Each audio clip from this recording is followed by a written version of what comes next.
and welcome back to The Lettered Creative, the place for bullet journaling, lettering, and calligraphy. Today I'm breaking down the basics of creating a monthly bullet journal setup. I'm going to go through my thought process when creating a monthly theme, break down the main types of layouts, and give you ideas for creating your own spread. In order to fully explain everything, I thought the best way to do it is to show an actual monthly setup and give the behind the scenes of it all. This is technically my January 2021 theme, but everything I am talking about is used for all of my other monthly spreads. The first thing I actually want to talk about is that the monthly spreads are personal and all the spreads I'm suggesting are just options. Monthly spreads should first and foremost be of use for you. If you don't see the need for a particular layout, then don't feel pressured to create it. The first page of a lot of monthly spreads is the cover page. The cover page is used to separate the months in my journal and helps introduce my theme for any particular month. The thing is, the purpose of this page is solely ornamental in my opinion, and the same goes for having a theme for your month. Essentials for a cover page. You just need to write a month. I created a cover page with having the word January here. I added a small calendar for fun mostly, because honestly I never need to look at my cover page to see what the month looks like. Coming up with themes is a super fun part in creating spreads, but totally not needed as I mentioned. One of the easiest ways to decide what to do for the month is choosing a color palette. Here I am showing a pastel palette with only 3 colors. This is a really easy and somewhat low effort way to add a pop to your spreads, and it can just by doing that can become your theme for the month. I am always looking for inspiration when creating my themes, and it's everywhere. Look at YouTube, Instagram, Pinterest, TikTok. I save the particular ones that I want to do. But the one thing I do want to stress is if you use someone as inspiration, please credit them. I've seen so many things shared and posted without proper acknowledgement, and it really sucks for those who did it first. All of the inspiration for this video is in the description down below. The next spread is the monthly calendar layout. This is the one where you usually track your events, classes, work, deadlines. I did 2 types of calendar here to show the 2 different options. The first one that I do here is a classic calendar. It's easier to create an evenly spaced calendar if you know the dot spacing of your journal. I talk more about that in my 2021 bullet journal setup, so check that out if you want to learn more about it. But the trick for creating just good boxes is knowing how many spaces each of these days take. It also helps to figure out what you consider weekends. I like to plan my weeks starting from Monday so that at the fold of my notebook I usually have Monday to Thursday and then Friday to Sunday. You can also make this calendar fill the full 2 pages or have it even smaller. Next to this is a non-traditional calendar where I lined all of the days in one line. This type of calendar gives more flexibility depending on the type of design you want to do. The con to it is that sometimes if you have more than one thing on the same day, it can look a bit messy. I have this one as my work/meeting calendar. Anything business related will go into this non-traditional calendar. You definitely don't need both calendars, but I wanted to show 2 variations. Plus, I did use 2 when I know I am super busy for that month, so that there is a calendar for social and fun events and one for business and work.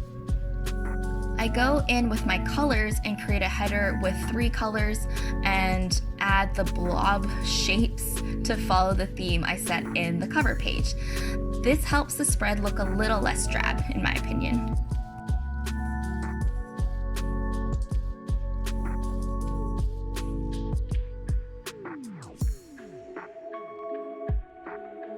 The next set of layouts that are hugely popular to setting up a monthly spread are tracker spreads.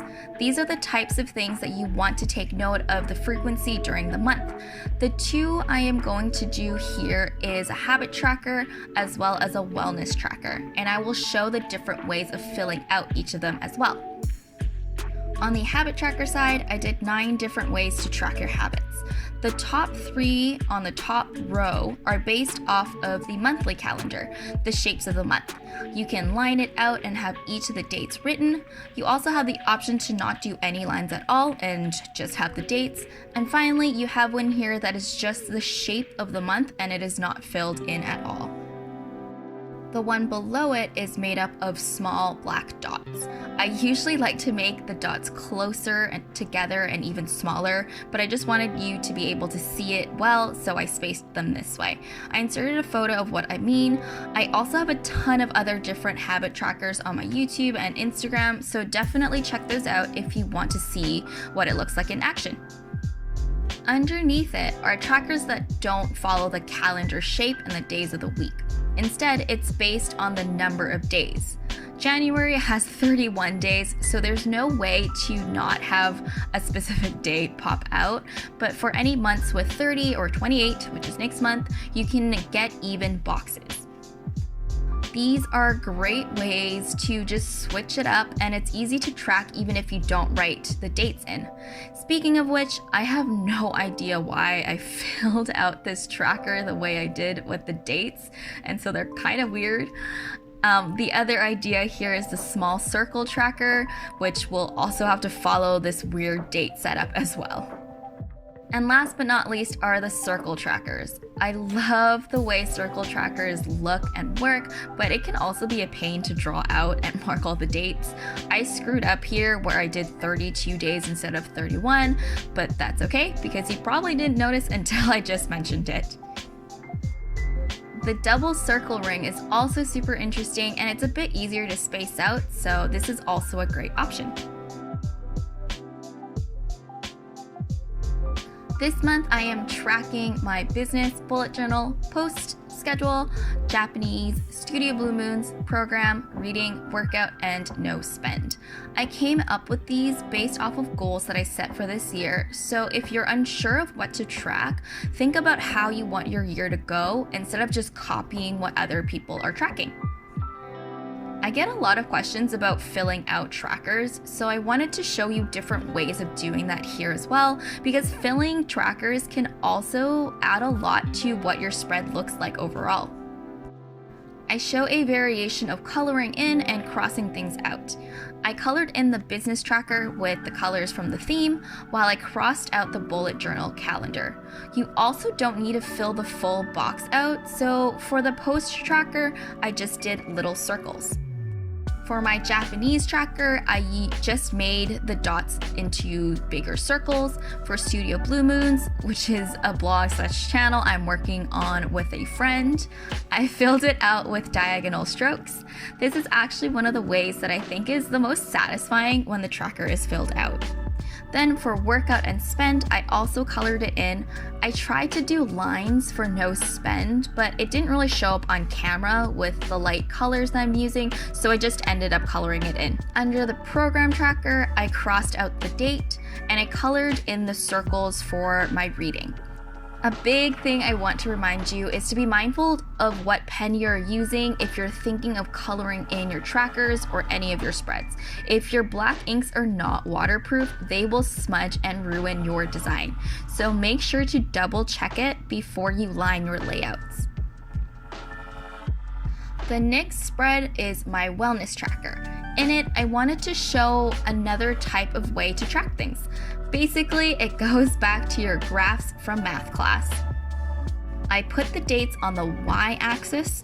For my mood tracker, I put my moods on the x-axis. For my sleep tracker, I put the number of hours that I've slept.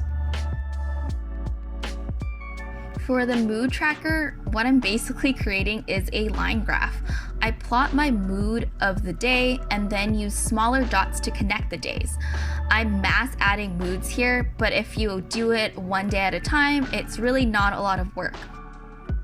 For the sleep tracker, I use a classic bar graph. I tracked how many hours I've slept and fill it out to the corresponding hours at the bottom. You can see that I love sleeping. So hopefully from these examples, you can see that tracker pages are actually really easy to create and has a lot of variations you can choose from. The main thing here is to track things you genuinely want to keep track of and not just because you think you're supposed to. This will make you actually want to fill it out. The next spread ideas are kind of what I call miscellaneous spreads. They're fun to make, but not everyone is going to find it useful. So for this, I just want to give you some fun ideas to include into your bullet journal setup. So this one here is having a quote page. I like having it because I personally love lettering, plus it's a fun way to encompass your month's theme or intentions in a quote. Because this is a basic of setting up monthly spreads, I decided on back to basics as my quote. Doing a quote page forces me to design typography layouts and get better at lettering. While this is fun for me, don't feel pressured to have to do it if you don't want to.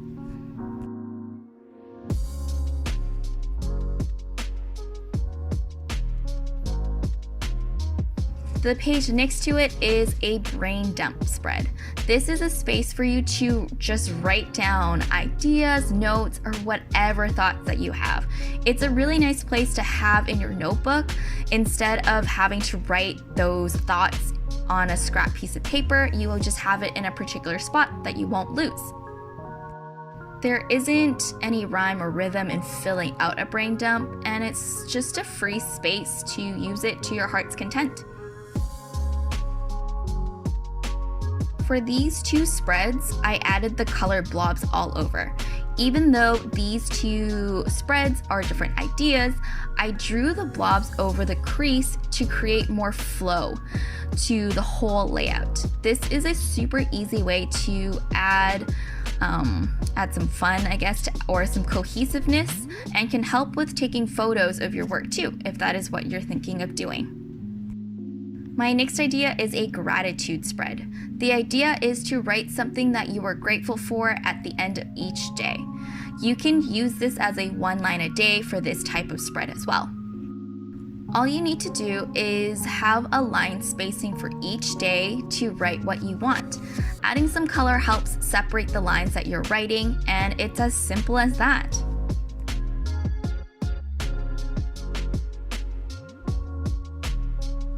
The final idea here is a self-care bingo. This is actually a spread that I've been personally wanting to do for a long time, but haven't, so this just seemed like the most opportune time to start. The idea here is to have a board of self-care ideas that you want to do for the month, and once you do it, to fill out that box. You are aiming to having a bingo, aka 5 in a row, but I think for this spread, the main goal is to be able to do all of it and fill out the entire grid. A thing to note that these are self-care ideas, not a bucket list, although you can use the spread as such, so the things that I'm writing in it aren't necessarily hard to do. These are also things that I know will help me feel better when I do accomplish it, so don't put too much pressure on yourself. The self-care ideas I have for myself are to take a bath, have a digital break, treat myself, go on a walk, do my makeup, have a tea latte, have a fancy meal, clean my space, have a virtual hangout, have a solid day gaming, crush my to-do list, sleep in, I have free space here, paint my nails, have a quote kind of happy hour time, whatever that kind of means for now, get a massage, aka make my boyfriend do it, watch a new movie, do a face mask, drink 8 cups of water, bake cookies, take an essential oil break, do a full body stretch, meal prep for my lunch, have a date night, and finally a digital declutter. I always love to hear suggestions for more self-care ideas, so leave them in the comments if you have others. I outlined the ones that I've done in color, and I'm very close to a bingo.